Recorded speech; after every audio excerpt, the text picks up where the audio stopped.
lancement des travaux de construction de la centrale hybride de la ville par le président par intérim John Kounda Traoré. Les installations qui produiront une puissance de 810 kW coûteront 4 milliards de francs CFA. Nos envoyés spéciaux à Nara sont Ibrahim Koulibaly et Mohamed Dera. C'est une population de Nara en liesse qui est sortie massivement ce jeudi soir pour accueillir le président de la République par intérim, lui-même natif de la localité.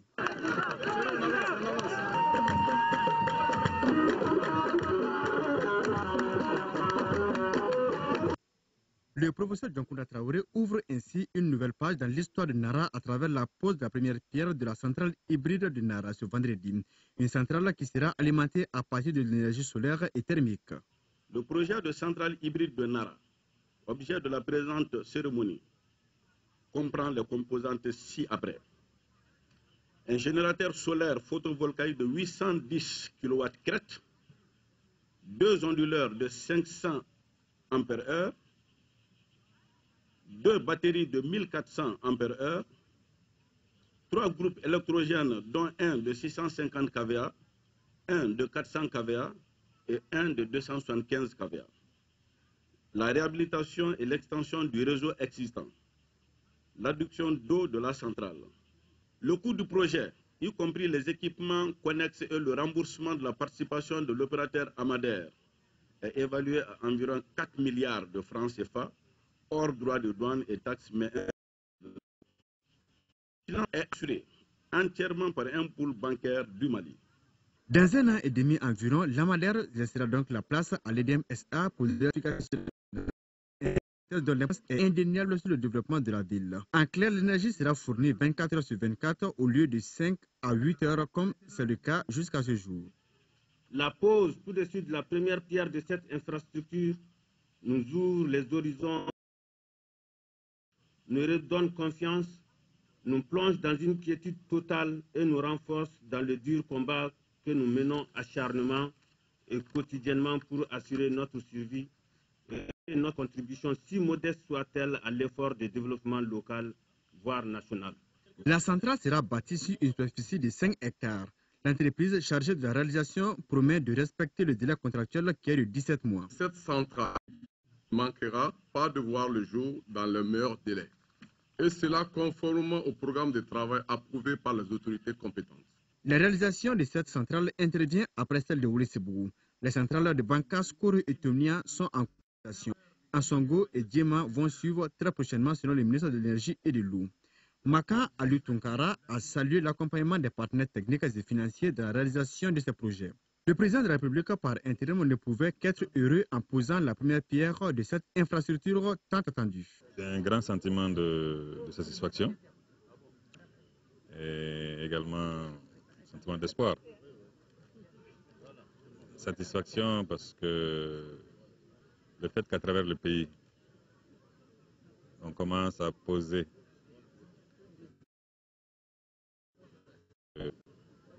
quand même sorti extrêmement difficile que le pays a traversé. Le pays est totalement libéré, que la sécurité est revenue. Et donc, au développement du pays et au mieux-être des populations du Mali. Pour le cercle de Nara, pour la ville de Nara. Des jours moins incertains que ceux qu'il a connus. Mais ce n'est pas que ça. L'espoir par rapport à tout ce que cela implique comme perspective pour le cercle et pour la ville de Nara. Les populations de Nara, par la voix de leur maire, n'ont pas passé sous silence la réhabilitation des tronçons Djidini-Nara, Nara-Nyoro, une doléance à laquelle n'est pas insensible le natif de Nara. La ville de Nara, ce que je peux dire, c'est que en réalité, oui, vous avez raison, c'est un petit regret. Parce que en même temps que j'inaugure, enfin que je pose la première pierre de cette centrale, j'aurais pu aussi donner le premier coup de pelle pour la rue de Nara. Je sais que le ministre de l'équipement et des transports a tout fait pour que cela soit. Mais malheureusement, il y a juste un petit détail qui a manqué et qui fait que probablement Cela se fera dans les semaines à venir. En attendant la réalisation de ces routes, les populations n'ont pas boudé le plaisir qui leur était offert ce vendredi. Elles ont sorti tout ce qu'elles ont de plus précieux comme instrument de musique pour dire merci aux autorités maliennes. Merci Mohamed Diarra et nous rappelons que la centrale hybride de Nara, deuxième dans le genre au Mali après celle de Ouelessebougou, répond à la préoccupation du gouvernement malien dans la promotion des énergies renouvelables. Visite d'Ibeka en Côte d'Ivoire après N'Djamena.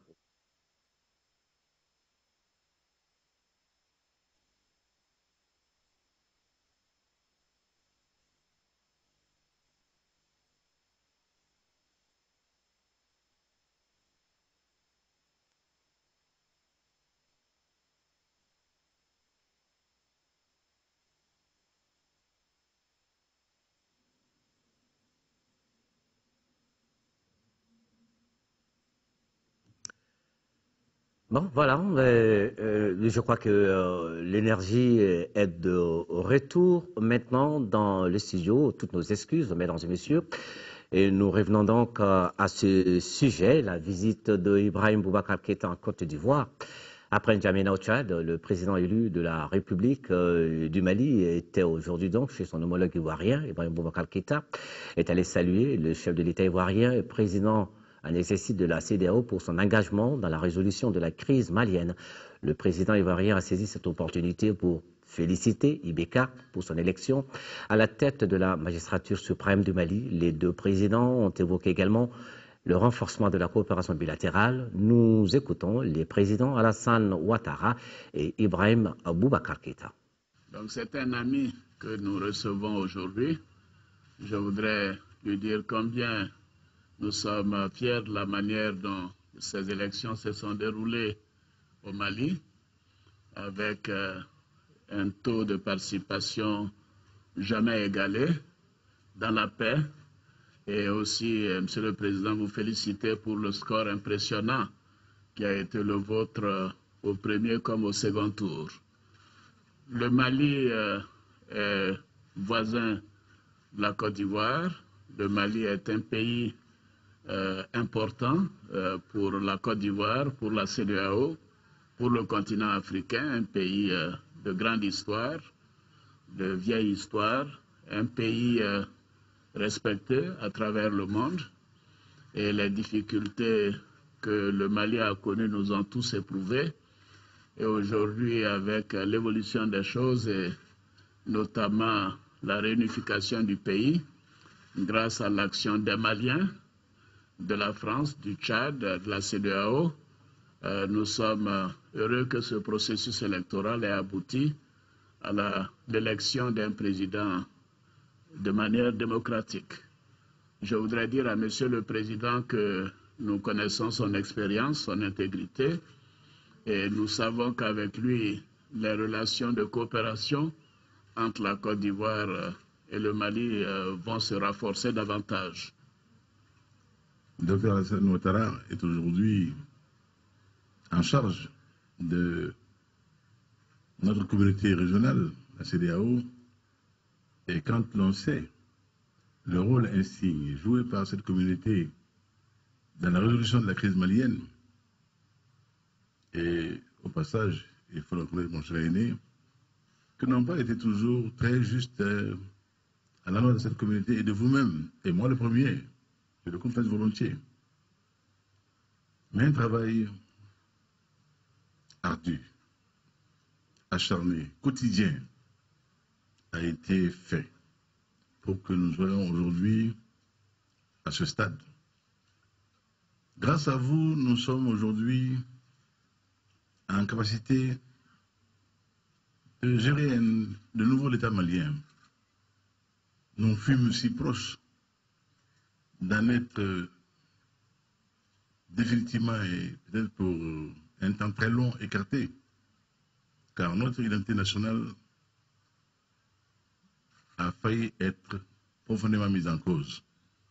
N'eût été votre sagacité, votre promptitude en tant que président de la communauté régionale à mettre en œuvre ce qui a été fait pour que la communauté internationale, au-delà de la nôtre, se soucie de nous, prenne conscience de la gravité de la situation du Mali et décide, pour la première fois dans l'histoire contemporaine, de venir unanimement au chevet d'un pays. De cela, Monsieur le Président, et de tout le reste, nous ne pouvons pas ne pas vous être reconnaissants. Pourquoi? Nous avions souhaité que notre première sortie fût pour la Côte d'Ivoire. Les agendas ont fait que cela a été légèrement différé, mais veuillez bien croire que c'est avec le cœur très reconnaissant, très fier que nous sommes ici aujourd'hui à vos côtés, fier que ce soit vous, le frère, le plus que frère, de très proche, qui ait été à l'initiation de tout cela. Sachez que le Mali, vous en êtes reconnaissant et que nous serons avec vous, mon cher aîné, main dans la main, faire en sorte que la fraternité, dont j'ai dit qu'elle a été fondée par l'histoire, par la géographie et l'anthropologie, qu'elle se renforce chaque jour davantage pour que l'axe Abidjan-Bamako soit une nouvelle réalité des relations africaines avec lequel axe il faudra compter. En tous les cas, notre disponibilité est totale pour en faire en sorte que nous partagions les expériences heureuses que vous avez mises en œuvre ici, que vous tentez, et écoutez l'aîné que vous êtes, le soucieux du continent et de son devenir que vous êtes, de la place de notre continent dans le concert des nations, pas de manière mièvre ou mendier, mais à la manière des hommes libres, debout et dignes, qui partout aujourd'hui dans le monde conquièrent les places qui sont les leurs, l'Asie, l'Amérique latine. Et venant en Abidjan et voyant ce qui se passe ici désormais, je puis dire que l'émergence, votre souci et votre projet ne sont plus tellement du domaine du rêve. La réalité commence à surgir de la terre africaine de Côte d'Ivoire. Mon cher Inès, c'est au nom de tout cela que j'ai plaisir aujourd'hui, étant ici en Abidjan, à connaître avec vous, à m'en inspirer et à me réjouir qu'une nouvelle ère dans nos relations bilatérales s'ouvre désormais. Et c'est ce qui nous conduit ce soir au message de félicitations adressé à Ibrahim Boubacar Keïta pour son élection à la magistrature suprême du Mali, l'association des sages-femmes du Mali, l'association des travailleurs handicapés du Mali, Créneau Mali, cercle de réflexion, échange pour la paix au Nord Mali, l'Union nationale des travailleurs retraités de la convention régie par l'INPS, le groupement des commerçants maliens, le Conseil des Maliens de Guinée équatoriale, tous souhaitent au président élu du Mali, Ibrahim Boubacar Keïta, un bon mandat et prie Dieu le Tout-Puissant qui l'accompagne dans sa mission de construction d'un Mali en paix et prospère. L'actualité dans notre pays est marquée par les graves inondations qui ont frappé Bamako cette semaine, après le déluge du mercredi dernier qui a fait plusieurs morts et causé d'énormes dégâts. L'urgence reste maintenant la gestion des conséquences de la catastrophe. Aujourd'hui, le gouvernement a été réuni autour du Premier ministre et c'était pour une session de crise. À l'ordre du jour, les actions prises en faveur des victimes et les questions liées à la gestion des écoles qui rouvrent bientôt et qui pourtant actuellement accueillent plusieurs sans-abri. Boubacar Sissoko. La gestion des conséquences de l'inondation du mercredi dernier a regroupé 7 membres du gouvernement autour du Premier ministre Django Sissoko. Il s'agit pour eux de non seulement faire le bilan du sinistre, mais aussi de coordonner les actions appropriées pour venir en aide aux victimes. Il ressort de cette réunion que le bilan s'est alourdi. Nous avons recensé à la date d'aujourd'hui 34 victimes. Vous reconnaîtrez avec moi que la situation est très grave. Il nous appartenait de prendre à bras le corps la situation. Ce que nous avons fait immédiatement depuis la fin de la réunion mercredi. Les ministres de l'administration, de l'économie, et de l'action humanitaire, le développement social, le ministre de la Sécurité étaient tous sur le terrain depuis le mercredi pour assister les victimes de cette situation. Il y a un certain nombre de sites qui sont déjà occupés par les victimes, essentiellement des écoles. C'est des sites provisoires. Il faudrait que nous prenions les dispositions afin que la rentrée scolaire ne soit pas perturbée encore par l'occupation de ces établissements sinistrés. En même temps, il faut venir en aide à ces populations du point de vue alimentation, du point de vue abri.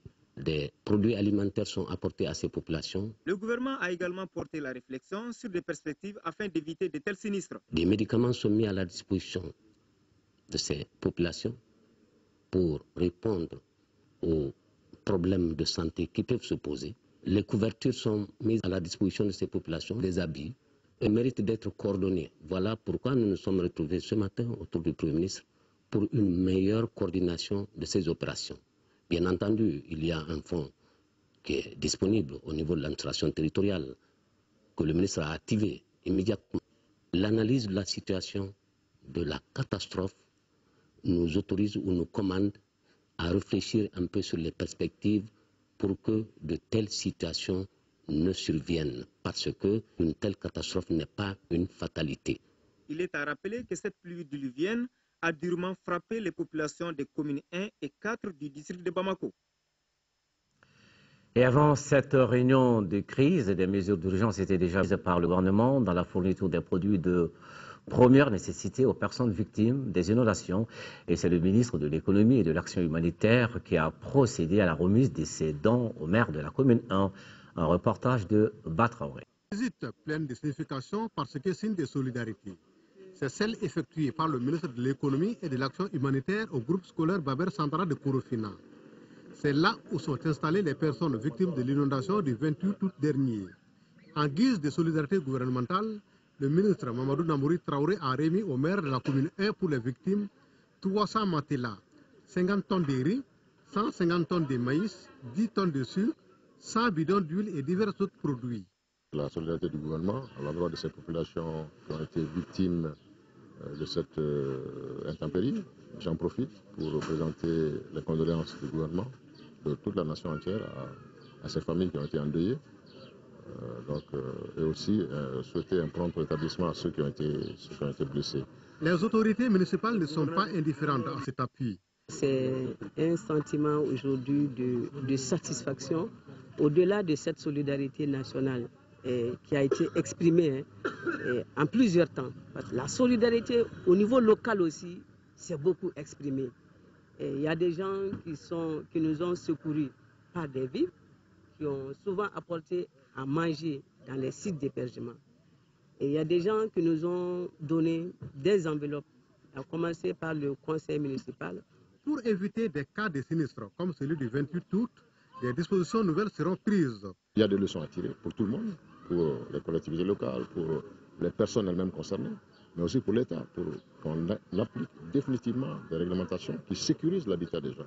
Les gens ne peuvent pas vivre dans des conditions où à chaque fois qu'il y a une inondation, leur vie est en danger.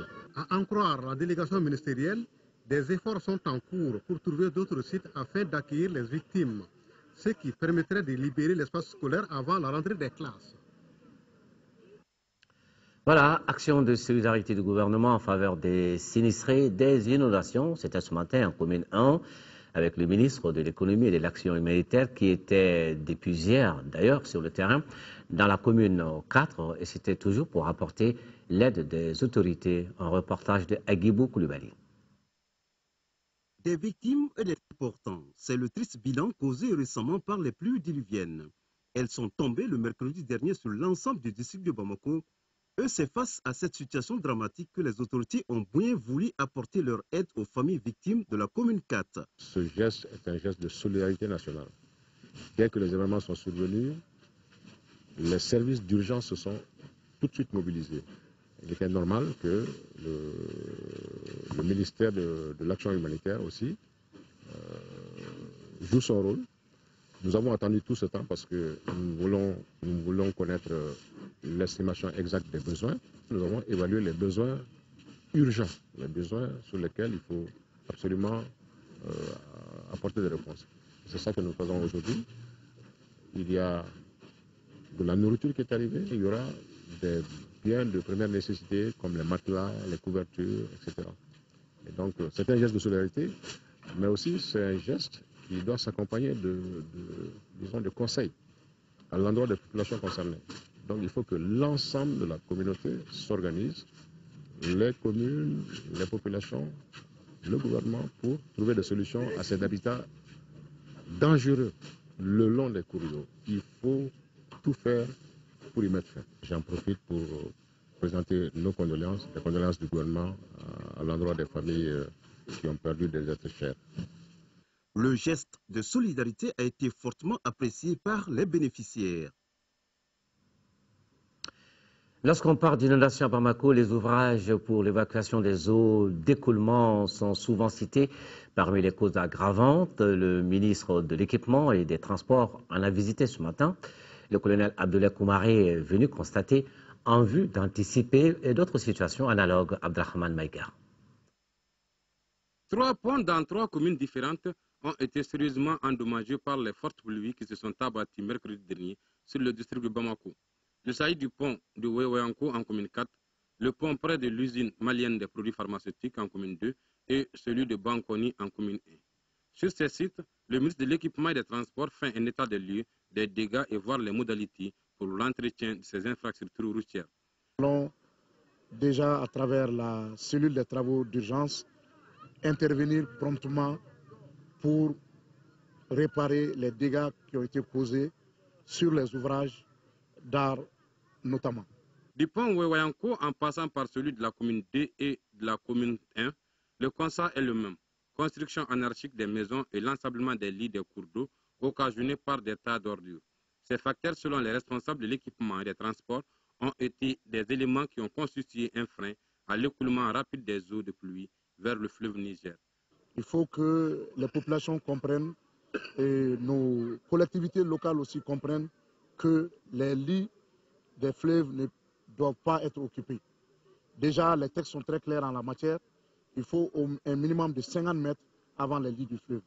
Le respect de ces conseils associés à une petite dose de civisme permettront d'atténuer les conséquences des inondations. En plus de cela, les plus hautes autorités doivent une fois de plus prendre des mesures adéquates pour inciter les populations à respecter les normes en matière de construction. Et depuis mercredi dernier, certaines artères du réseau routier à Bamako sont difficilement praticables, un véritable calvaire pour les usagers. L'Agence nationale pour la sécurité routière passe donc en revue les axes les plus touchés afin de prendre des mesures adéquates. Al-Doumatina. Les pluies diluviennes qui se sont abattues ce mercredi sur Bamako n'ont pas épargné les voies publiques. En effet, plusieurs réseaux routiers du district, surtout à Sévéninkro et Bankoni, ont été endommagés. C'est dans ce sens que se situe cette visite de l'ANASER en compagnie de la police nationale et de la mairie du district pour prendre des dispositions afin de faciliter la circulation des citoyens. Nous devons veiller à ce que le réseau routier soit en bon état de circulation. C'est à ce titre que suite aux pluies diluviennes, il était de notre devoir, sous l'impulsion du ministre de l'Équipement et des Transports, de faire le tour pour voir le réseau routier s'il n'est pas endommagé. Cette visite aura permis de relever des anomalies sur plusieurs petits ponts. Anomalies qui ont pour nom la faiblesse des garde-fous, la perte des remblais, l'effondrement des dalles, entre autres. On a fait le tour de Bamako. On a commencé par les communes les plus sinistrées, qui sont la commune 4 et la commune 1. Au niveau de ces deux communes, il y a eu des dégâts très importants sur tous les ouvrages d'art, c'est-à-dire les ponts. Et séance tenante, on a pris certaines mesures. Et la police, à des endroits, a pris des dispositions assez rapidement pour régler la circulation, pour que ces dégâts ne soient pas source d'accidents de la circulation routière. Il s'agissait surtout de prendre une mesure d'urgence afin de préserver et de protéger la vie des paisibles citoyens, surtout des usagers à deux routes. Nous avons constaté qu'en général, c'est sur le pont qu'il y a des problèmes. Le constat que nous avons fait ensemble au niveau de Oyango et de Sotiba. En ce qui concerne même Sotiba, ça m'a donné des inquiétudes. Un problème de sécurité et un problème de fluidité. Consciente de l'urgence, l'Agence nationale de la sécurité routière va saisir rapidement le ministère de l'Équipement pour réparer ces différents dégâts constatés sur beaucoup de réseaux routiers. Prudence et beaucoup de réactions, de messages de compassion après ces pluies diluviennes aux conséquences dramatiques, des messages de consternation qui nous arrivent de l'ADEMA PASJ, du phare Ankaouli, du Sénas Faso Here, de la COLEM, de l'UMRDA, de l'Association des jeunes géographes pour le développement local, de l'UFD, de l'Association des municipalités du Mali. Tous expriment leur solidarité en faveur des populations sinistrées, présentent leurs condoléances aux familles des victimes et souhaitent prompt rétablissement aux blessés. Aussi, ils en appellent au sens patriotique des élus communaux et autorités de tutelle à prendre les dispositions sécuritaires aux abords des cours d'eau conformément aux lois en vigueur. Maintenant, les autres sujets de l'actualité nationale. La première session du Fonds compétitif pour la recherche et l'innovation technologique qui s'est tenue hier ici à Bamako, au centre des échanges, l'examen et l'adoption du programme d'activité et celui du projet d'arrêté relatif aux détails des modalités de gestion. Fademba Keita. Financé sur fonds de la Sotelma à hauteur de plus de 500 millions de francs CFA, le Fonds compétitif pour la recherche et l'innovation technologique vise à appuyer les différentes équipes de recherche, les institutions nationales de recherche, les universités et les grandes écoles. À travers les différents plans stratégiques qui vont découler de cette première session ordinaire, les participants vont œuvrer à asseoir une culture scientifique dans notre pays. C'est un fonds compétitif destiné à mettre en compétition tous les acteurs du public comme du privé, enseignants, institutions de recherche, chercheurs, inventaires isolés, sur des thématiques précises qui répondent à nos objectifs de développement. Pour le président du comité de pilotage, la valorisation et la vulgarisation des résultats de recherche contribuent au développement socio-économique de la nation. Ce fonds va donc pouvoir permettre de financer les activités de la recherche scientifique d'innovation technologique et contribuer ainsi à la carrière des enseignements du supérieur, mais aussi à susciter une culture scientifique dans le milieu universitaire et de la recherche scientifique. Créé le 25 novembre 2011, le Fonds compétitif pour la recherche et l'innovation technologique s'attelle à promouvoir la carrière des enseignants en général et celle des chercheurs en particulier. À travers un projet de programme de travail, les participants veilleront pour la période 2013-2014 à mettre en place ce qu'ils appellent un minimum vital pour assurer la cohérence dans les missions du fonds. Grande mobilisation du corps enseignant de la région des Gao autour des activités éducatrices de l'année scolaire 2012-2013. Il s'agit de la réorganisation du programme scolaire dans le nouveau contexte et en tenant compte des réalités de la région, des réalités qui s'appellent perturbation du cursus scolaire et traumatisme chez les enfants. Situation consécutive à la crise qui sévissait là-bas. Correspondant de Daouda Zoumana Traoré. Ce programme scolaire d'urgence qui concerne les régions touchées par la crise est en cours d'exécution à Gao. Dans tous les établissements de la région, enseignants, parents d'élèves et élèves sont à pied d'œuvre pour sauver l'année scolaire en dispensant l'essentiel aux élèves. On a parcouru un grand chemin. Le cap de Gao pouvait même aller à l'examen avec les écoles du Sud. Mais on a voulu attendre vraiment être dans la même mouvance que les écoles du Nord. Donc aujourd'hui, en tout cas moi, je sais que si on a un taux à évaluer pour le DF, je dirais un taux de 75%. En réalité, sur le terrain, nous avons déjà commencé avec les activités. Du début à nos jours, les activités se poursuivent normalement. Bon, les problèmes, comme vous le dites, ça il y en a, parce qu'il y a le manque d'enseignants dans certaines écoles, le manque de matériel à certains niveaux. Malgré ces difficultés, les enseignants, ils sont en train de s'investir et le travail se poursuit normalement à nos jours. Ce n'est pas très facile parce que dans les disciplines telles que les mathématiques. Ça fait que nous avons un déficit de personnel, même en temps normal. Toutefois, nous avons fait des efforts pour faire appel même à des bonnes volontés, c'est-à-dire des cadres non enseignants, mais ayant le profil scientifique. C'est pour mettre tous les acteurs sur la même longueur d'onde que l'administration scolaire a organisé ce cadre d'échange. Il y a plus d'une année, nous avons connu une occupation. Le système éducatif a été ébranlé. Et il fallait donc, pour permettre aux enfants de poursuivre leur formation, prendre des mesures idoines. Et au nombre de ces mesures aujourd'hui, nous avons le programme qui a été réorganisé pour l'adapter de façon spécifique aux conditions des régions du Nord. Le cas des enfants affectés par les effets de la crise est également pris en charge par un autre programme intitulé Psychosocial.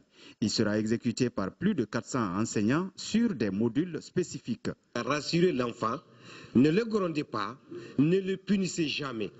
Créez un environnement protecteur et centrez vos activités dans la classe sur l'enfant. Tous ces programmes qui doivent être épuisés avant le mois d'octobre prévu pour la tenue du DF et du bac sont appuyés par l'UNICEF. La Fédération des associations des banques et établissements financiers de l'UEMOA voudrait bien accompagner le gouvernement du Mali dans ses actions d'amélioration de l'environnement des affaires. Pour ce faire, les acteurs attendent des autorités maliennes un plan d'action. Le sujet était au centre d'une conférence de presse animée hier après-midi par les banquiers. Amadou Sankaré était présent pour l'actualité. La question du financement de l'économie malienne ou encore l'amélioration du climat des affaires après la crise qu'a connue notre pays, voilà autant de questions abordées par les confrères. Pour les hommes des médias, les banques se doivent d'être au chevet des entreprises maliennes suffisamment malmenées par cette crise. D'accord, répondent les banquiers, mais l'État doit avoir un plan d'action, ont-ils souligné. Globalement, on a 3 types d'entreprises qu'on peut retrouver au niveau du Nord aujourd'hui. Il y a des entreprises existantes qui arrivent tant bien que mal à conduire leur activité. Il y a des entreprises en difficulté et il y a des entreprises en faillite. Autrement dit, des entreprises qui ont tout simplement disparu parce que les promoteurs de ces entreprises ne sont même plus sur le territoire malien. Donc il faudra que dans une démarche concertée et avec beaucoup d'intelligence, que le gouvernement qui va être mis en place puisse prendre ses préoccupations en charge en réalisant un plan d'action. Pour être plus efficace, les banques souhaitent l'accompagnement des États et cela dans plusieurs domaines. La question de l'énergie, c'est une question primordiale dans la sous-région. Quand vous ouvrez une agence, nous avons des systèmes centralisés où nous avons besoin de télécoms fiables. Si l'État avait investi et qu'il y avait l'énergie dans ces zones, ça allait nous faire des coûts moindres. Mais nous sommes obligés de le faire parce que nous voulons être les plus proches des populations. Les questions de télécoms, ça relève, je dirais donc, du ressort des États. Mais les banques sont obligées d'avoir des réseaux privés. Nous avons aussi demandé aux États de nous aider pour nous exonérer de certains droits de douane sur des investissements de nouvelles agences. Au Mali, les établissements financiers ont enregistré un manque à gagner de 18 milliards de francs CFA du fait de la crise. L'élection présidentielle terminée, les différentes structures qui étaient impliquées dans le processus recensent maintenant les insuffisances et proposent du coup des initiatives pour une meilleure organisation des prochains scrutins. C'est à cet exercice que se sont attelés le CMDID et son partenaire, l'Institut électoral pour le développement rural en Afrique, Batraoré. Les 2 tours de l'élection présidentielle de 2013 se sont déroulés, certes avec beaucoup de satisfaction, mais certaines imperfections et insuffisances ont été constatées. Le Centre malien pour le dialogue interparti et la démocratie, CMDID, et son partenaire, l'Institut électoral pour le développement durable en Afrique, EISA, entendent recenser ces insuffisances et proposer des solutions. La Fondation CMDID, en partenariat avec EISA, Institut électoral pour une démocratie durable en Afrique, veut, à travers cette journée, recenser les enseignements de ces élections présidentielles et les partager avec l'ensemble des acteurs impliqués dans son organisation. Pour le représentant du ministère de l'administration territoriale, Le département fonde beaucoup d'espoir sur cette rencontre d'échange. L'exercice pour sa réussite, c'est-à-dire pour l'atteinte des objectifs de notre journée d'échange, ce doit être un exercice à l'aune de l'objectivité dans les débats, sans passion, ni rejet de l'autre. C'est à ce prix que nous saurons faire des recommandations constructives pour l'avenir. Près d'une quarantaine de participants issus de différents partis politiques, de la CNI et de la DGE prennent part à la rencontre. Pour mieux identifier ses besoins et harmoniser son développement économique, le Mali élabore son schéma directeur de la statistique deuxième génération. Producteurs et utilisateurs des données statistiques étaient réunis depuis hier sur le sujet au CICB. La rencontre de 2 jours, qui s'est donc achevée aujourd'hui, identifier les mots du système statistique national afin d'administrer les remèdes adéquats pour l'économie malienne. C'est en collaboration avec les partenaires techniques et financiers. Le reportage de Alpha Maïga. Le schéma directeur de la statistique, comme le disent les spécialistes, est la stratégie nationale de développement. Un secteur qui reste aujourd'hui confronté à d'énormes difficultés dans les domaines de coordination, de programmation, voire le financement des activités. Et c'est dans ce contexte que se tiennent ces assises pour la 2e fois. Le Mali s'est doté en 2006 d'un premier schéma directeur de la statistique. Ce schéma a permis d'améliorer substantiellement la production de l'information statistique pour les prises de décision, pour la planification. Pour étayer cela, je voudrais citer des grandes opérations comme le recensement général de la population et de l'habitat.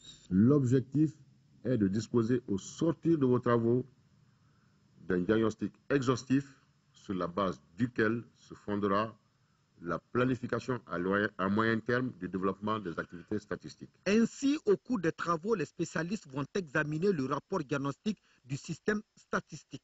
Et pour en arriver là, on ne pouvait pas se passer de l'information statistique. On a coutume de dire que la décision vaut au mieux ce que vaut l'information. Je vous invite donc à examiner ce rapport avec minutie, car comme dans le domaine de la médecine, il ne peut y avoir de bons médicaments pour des maux mal diagnostiqués.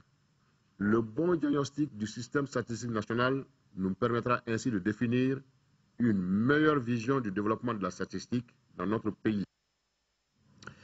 Plus de divisions au sein de la jeunesse malienne, c'est ce que le Forum national de la jeunesse a décidé et c'était lors de ces assises tenues à Ségou. Là-dessus, nous écoutons le président du Forum national de la jeunesse. Il est au micro de Abdul Karim Kaba. À Ségou, la jeunesse malienne de l'intérieur comme de l'extérieur, notamment les délégués des régions, des 49 cercles du Mali, plus la diaspora, ont eu à décider d'abord la continuité du mandat du bureau exécutif actuel, qui prend fin en novembre prochain, la réouverture du siège, la mise en place d'un comité de suivi des recommandations. Un comité qui serait élargi aux membres du comité exécutif du Conseil national de la jeunesse, des groupes organisés et d'autres personnes et ressources, plus la DNJ. Permettez-moi de saisir cette opportunité pour remercier le ministre de la Jeunesse et des Sports, à travers lui, l'ensemble de l'équipe gouvernementale et même le président de la République, pour l'accompagnement nécessaire pour la réconciliation de la jeunesse malienne. Le Forum national de la jeunesse a été la réconciliation de la jeunesse. Donc, ceci étant, nous pensons que à la date d'aujourd'hui, cette réconciliation a été effective du moment où la jeunesse s'est parlé à Ségou et s'est mis d'accord jusqu'à élaborer des recommandations. En 5e région, l'ONG Delta Survie vient de lancer un projet qui s'appelle Eau potable et assainissement dans les écoles mobiles du Delta intérieur du Niger. Ce projet qui couvre les cercles de Djéné, Mopti, Ténékou, Ouaro et Douanza est motivé par le souci d'amélioration des conditions de santé des populations nomades. Correspondance de Yacouba Maïga. D'un coût global d'un peu plus de 35 750 000 francs CFA, avec une contribution de 29 410 000 francs CFA de l'Union européenne à travers son programme d'appui aux organisations de la société civile, le projet Eau potable et assainissement dans les écoles mobiles est une initiative de l'ONG Delta Survie qui entend contribuer à l'amélioration de l'accès des enfants des populations nomades du delta intérieur du Niger à une éducation de qualité. Cette eau potable permanente, en plus de la santé qu'elle apportera, permettra aux populations une plus grande stabilité. Une stabilité indispensable au bon déroulement des cours et à une insertion politique et sociale de ces groupes. Sur le terrain, notamment dans certaines communes ciblées, dans les cercles de Djenné, Mopti, Tenenkou, Yuaru et Douanza, le projet prévoit de mettre en place 10 fourrages manuels équipés de systèmes d'exor solaire adaptés. Cette action sera soutenue par l'alphabétisation d'une centaine de personnes, dont 75 femmes, pour faire face à l'entretien et à la réparation des fourrages. De même, les populations seront sensibilisées à l'adoption des pratiques appropriées en matière d'hygiène et d'assainissement. L'aspect innovant de ce projet, c'est qu'à travers l'eau potable, les communautés traditionnelles connues pour leur conservatisme peuvent changer de comportement. Ce nouveau projet, qui durera une année, devrait faciliter également le retour et la stabilisation des populations nomades affectées par la crise. La tenue constitutive c'est conçu dans le cadre de la mise en œuvre du programme d'appui au développement de la région. Le programme couvre les cercles de Djema, Bafoulabé et Kenyeba. Il est le fruit de la coopération décentralisée entre le Conseil régional de Caille et le Conseil régional Nord-Pas-de-Calais en France. Correspondance Jafar Aïdara. L'objectif de cette rencontre est de doter l'Agence de développement territorial d'un statut juridique permettant de répondre au mieux à son rôle d'outil d'aide à la prise de décision, ce qui constituerait un signe fort de son engagement à fédérer de façon responsable toutes les actions communes en faveur d'un développement harmonieux en région de Caille. Vous avez connu un moment l'existence des CCC qui offraient un service technique d'appui aux collectivités, communes et cercles sur notre territoire. Malheureusement, ces CCC ont disparu. Donc, pour pallier cette insuffisance, ces différentes collectivités, les 3 cercles, Kenyeba, Bafoulabé, Djema et le conseil régional, ont mis leurs efforts en commun pour mettre en place un service technique, l'Agence de développement territorial de Djema. Aujourd'hui, les collectivités de la région de Caille connaissent des mutations profondes tant sur le plan du développement des infrastructures que sur celui des changements de comportement dans les cercles de Djema, Bafoulabé et Kenyeba. Bon nombre de collectivités connaissent aujourd'hui une profonde mutation. Le choix de Djema est stratégique parce que Djema a été la première ville émergente. Il faut rappeler que ce programme est initié par le partenaire de Corinth à travers le ministère français des Affaires étrangères, les collectivités françaises et maliennes au titre de la coopération décentralisée entre le Conseil régional Nord-Pas-de-Calais et le Conseil régional de Caille. L'Union des coalitions ouest-africaines était devant la presse pour parler de la problématique des enfants, l'UCAO, qui œuvre pour la promotion et la protection des droits de l'enfant. Pour réussir cette mission, elle fait un plaidoyer auprès de la presse afin de mieux véhiculer le message. Le point de presse a été suivi par Al-Djouma Tina. Au centre de ce point de presse de l'Union des coalitions ouest-africaines pour l'enfance, un plaidoyer auprès des hommes des médias.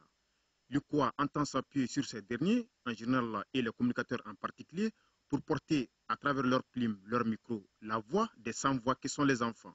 Créé en 2011 et regroupant les 15 pays de l'espace CEDEAO, l'UCOA vise à promouvoir et protéger les droits de l'enfant. Nous sommes en train de voir comment est-ce que des cadres fédérateurs pour les enfants vont être créés pour que les enfants puissent prendre eux-mêmes la parole. Mais en termes d'activité, nous donnons, si vous voulez, les grandes lignes. Maintenant, chaque pays, en fonction de ses spécificités culturelles, religieuses, et on interagit sur les gouvernements. La notion des droits de l'enfant, qui fait partie intégrante des droits au niveau des différentes sociétés, ne doit souffrir d'aucune ambiguïté. La notion de droit des enfants, consacrée dans la Convention internationale des droits de l'enfant, consacrée dans la Charte sur les droits et le bien-être de l'enfant, mais aussi consacrée dans le cadre de politique nationale du Mali et ses différents instruments juridiques puissent prévaloir. Un droit est inaliénable. Les hommes des médias qui sont appelés à faire à leur tour un plaidoyer ont voulu en savoir plus sur la lecture qu'est faite la structure du droit de l'enfant. À ce niveau, ce ne sont pas les éclaircissements qui ont manqué. L'UQOA, qui a son siège à Niamey, a mené cette activité avec la COMAD, la coalition malienne pour la défense des droits de l'enfant. Le taux de pratique de l'excision dans les zones d'intervention du plan Mali est de 58% chez les enfants de 0 à 5 ans, des chiffres issus de la session de formation et de recyclage des animateurs et promoteurs de radio de proximité que l'ONG vient d'organiser. Le compte rendu de Moïse Traoré. Le taux de pratique de l'excision dans les zones d'intervention du plan Mali est de plus de 50% sur les enfants de 0 à 5 ans. Les animateurs et les promoteurs de radio de proximité de ces 8 localités du centre, de l'Est et du Sud ont pris part à la session de formation et de recyclage. Si l'on leur ajoute les représentants de 8 radios de la capitale, cela fait une cinquantaine de participants. Pendant 3 jours, les exposés et les débats se sont focalisés sur les relations entre droits et excision. Dans nos zones d'intervention, nous pouvons dire que nous avons fait un grand pas. Parce que sur nos villages d'intervention, Plan Mali travaille avec 180 villages par rapport à l'abandon de l'excision. Sur les 180 villages, on peut dire qu'il n'y a pas un village où on ne peut pas parler d'excision. En décembre 2011, une session de formation similaire avait regroupé une quarantaine de communicateurs. An sigiyɔrɔ la baara nɔgɔman tɛ nɛgɛkɔrɔsigi kunnafoni la baara nɔgɔman tɛ a kɛra laada ye o kɔni bɛ a kɔni ka gɛlɛn o bɛ ka faamuya ka taa dɔɔni parce que an ka zone na zone dugu dɔ bɛ yen o ye nɛgɛkɔrɔsigi dabila pewu sabula plan ka baara senfɛ ayiwa hali bi a kɔni ka gɛlɛn mais jusqu'à présent an b'an jija. Il faut arrêter parce que c'est vraiment un mal du siècle. Malheureusement, alors le Mali n'a pas encore pris une loi, en tout cas pertinente, pour que cette condamnation soit imminente. Au nom de la directrice du programme national de lutte contre l'excision, les travaux ont été ouverts par Saliki Koulibaly. L'orateur avait rappelé les efforts du gouvernement dans la lutte contre les pratiques néfastes à la santé de la mère et de l'enfant. Le Haut Conseil pour les réfugiés remet des véhicules et des motos à ses partenaires évoluant sur le terrain. Le matériel a coûté plus de 100 millions de francs CFA.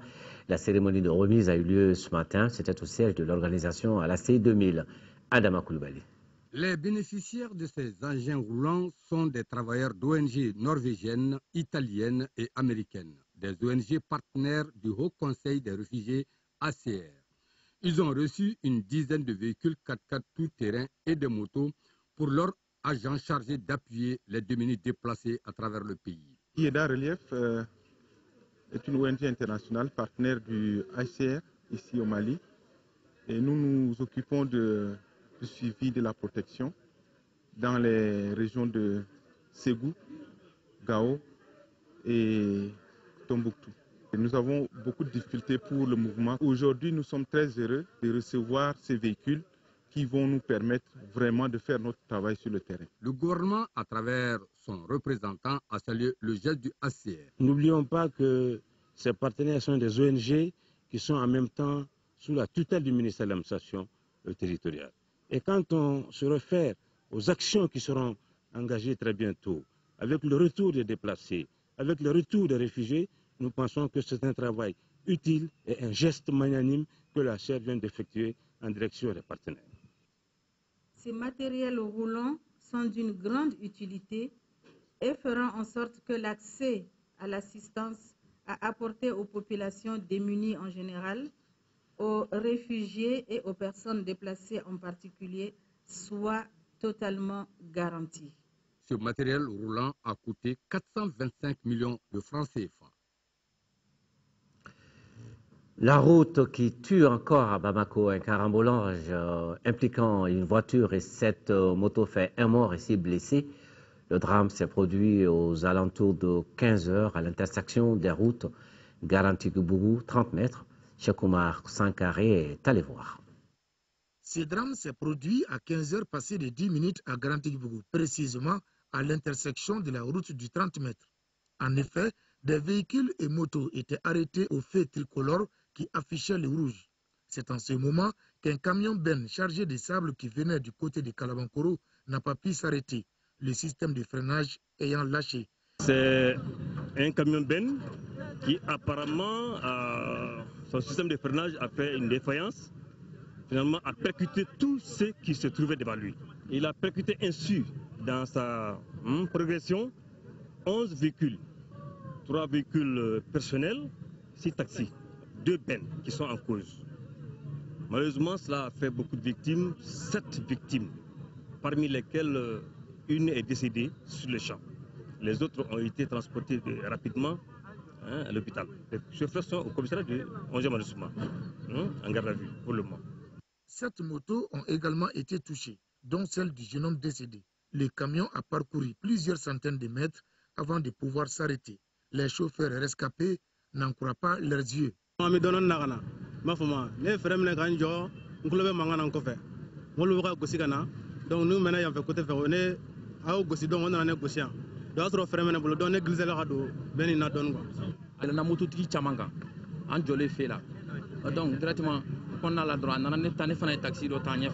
Les services de protection civile ont vite intervenu et transporté les blessés aux urgences de l'hôpital Gabriel Touré. Maintenant, le sport football, coupe de la Confédération phase de poule en déplacement à Sousse ce samedi. Le stade malien de Bamako a obligation de victoire face à l'Étoile du Sahel et pour se positionner dans l'optique d'une éventuelle qualification en demi-finale. Juste avant le départ des Blancs de Bamako, Seragatou Cissé est allé voir leur dernière mise en jambe. 2 matchs, 2 défaites, 1 but marqué, 4 buts encaissés. Voilà en chiffres le maigre bilan du stade malien de Bamako dans cette Coupe de la Confédération. Les Blancs traînent véritablement les pieds comme en atteste leur 4e place dans la poule A, 0 points. La réception de l'Étoile sportive du Sahel de Sousse ce samedi est cruciale pour le capitaine Soumela Diakité et ses partenaires. Une victoire s'impose pour décoller. Tout le monde est prêt mentalement, physiquement, donc je pense qu'il n'y a pas grand chose à dire. On a fait 2 faux pas, donc si on arrive à gagner ce match-là, peut-être ça nous aidera de faire quelque chose. Devant son public, savourant encore la délice du doublé Coupe Championnat, le stade malien de Bamako n'a toujours pas montré de choses merveilleuses sur la scène continentale. On sait qu'on doit absolument gagner ce match-là, mais on peut aussi très bien le gagner à la 90e, donc il ne faut pas non plus se mettre en tête qu'il faut absolument, dès les premières minutes, tout de suite scorer. En voulant démarrer des fois trop rapidement, on peut faire des bêtises. Je crois qu'il faut bien s'installer dans la rencontre, essayer de prendre les choses en main malgré tout, dominer l'adversaire, se créer des occasions et puis espérer que... Voilà, Étoile du Sahel de Sousse au stade malien de Bamako, c'est demain, samedi, à partir de 18h, temps universel. Point final à cette édition.